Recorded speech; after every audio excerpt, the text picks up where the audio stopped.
violence. First, let's talk about the other big issue everyone's been talking about in this Black Lives Matter protest, the toppling of this statue of Edward Colston, the 17th century slave trader, and also a commission that has been set up by the London Mayor Sadiq Khan, the Commission for Diversity in the Public Realm, which will review statues and landmarks across the capital to ensure they reflect the diversity of the city. Well, Professor Neil Faulkner joined us. He's an archaeologist and historian.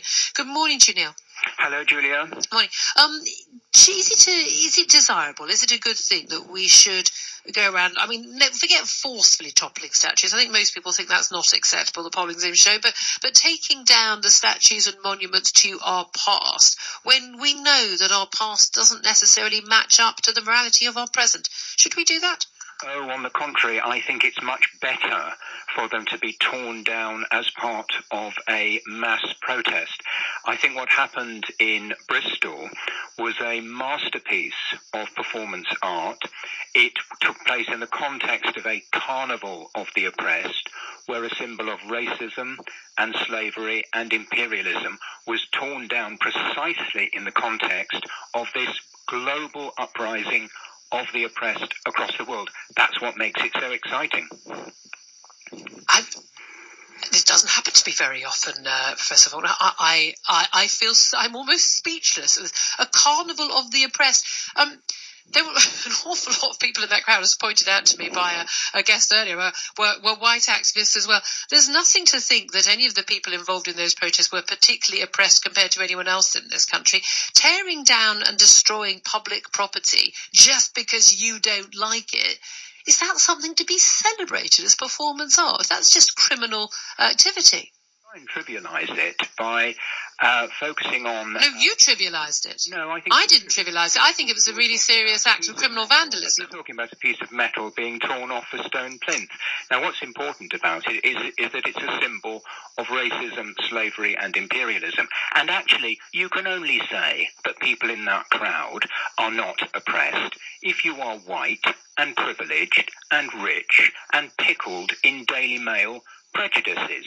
If you actually are poor and black and repeatedly targeted... What about the white middle class people in that crowd?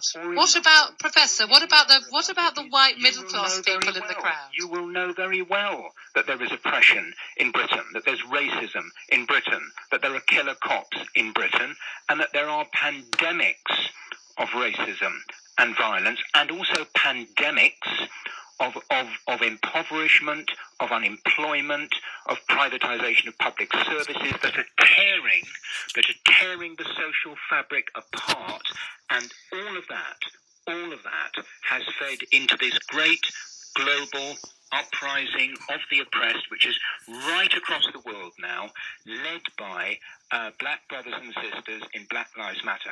And there's lots and lots of us, I can tell you, Julia, who've been watching the devastation of our society for 40 years by neoliberalism as wealth is siphoned to the top, and we see grotesque levels of greed at the top of society at the expense of everybody else.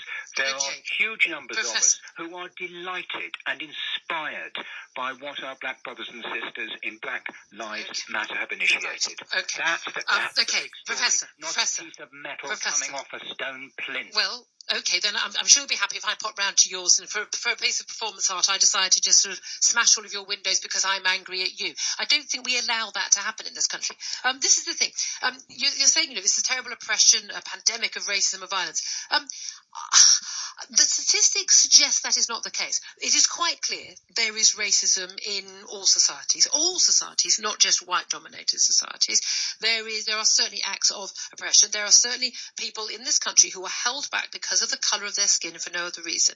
But there are also plenty of other people who also, maybe let's say they have white privilege. They may not feel, as they're sitting on their housing estate, unemployed, that after going to a rubbish school and getting no results and not getting a job themselves, they may not feel that they are particularly enjoying their white privilege. But can I ask you just about Black Lives Matter's aims? I have a funny feeling you may agree with them. There's not one of these aims that I agree with. Their commitment is to dismantle imperialism. I don't even know what that means. Capitalism. I definitely don't want capitalism dismantled. White supremacy, patriarchy. I'm not sure that is happening. And the state structures, meaning the police, that disproportionately harm black people. They also want a redistribution of wealth via slave reparations to black people. I think there are very few British people, including, I think, an awful lot of black people in this country and other ethnic minorities, who would agree to any of that. To say Black Lives Matter sort of represents our black brothers and sisters, it's a very specific movement with very specific aims that aren't necessarily just about creating a fairer, more equal, more open, happier society, which is what all of us surely want. Kind of representative of the oppressed or the working population.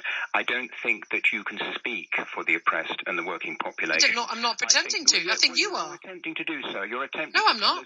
I speak for me. Tell us what white working class people think. You're attempting to tell us what many black working class people think. Frankly, I don't think anybody should take any notice of that because I'm white. The interest. I'm white and middle class, so I'm not allowed to give an opinion at all. Well, I think. If you keep interrupting, then because the show is just an opportunity for you to sound off, then the viewers won't hear an alternative. The listeners won't hear an alternative view. So just give me an opportunity to speak. Carry on. To say this: when working people, when oppressed people organise and mobilise and fight back and come onto the stage of history, that is the moment when we see the interests of the ordinary people being represented. It's not decided by people like me. I'm an academic. It's not decided by people like you. You're a broadcaster. It's not decided by politicians. It's not decided by the elite. The interests of ordinary working people, the needs and demands of ordinary working people are decided by the mass movement from below.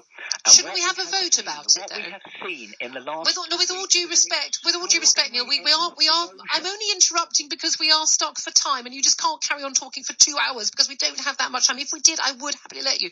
But should we not? If this is representing what ordinary people think, black and white, why don't we just have votes on these things and let everyone have a go, as opposed to people who just happen to be there on the day with a guy rope? Let's take the Colston statue.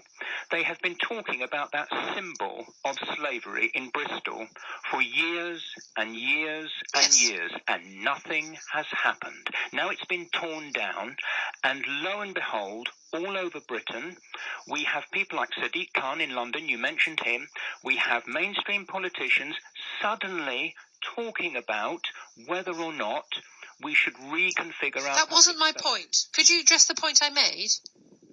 Which is the point? Which point do you want me to address? The point I made is, like, if it's what everyone wants, why don't we have votes on these things rather than just let the mob decide?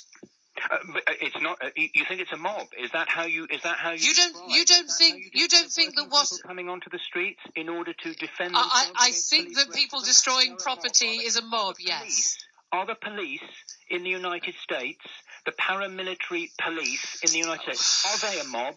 Are the 4 police officers... Okay, Neil, I'm going to have to end this now because I've got to go to a break. I wouldn't be interrupting you otherwise. I really wouldn't. Neil, absolutely fascinating conversation. But, wow. Professor Neil Faulkner there. You are listening to The Breakfast Show.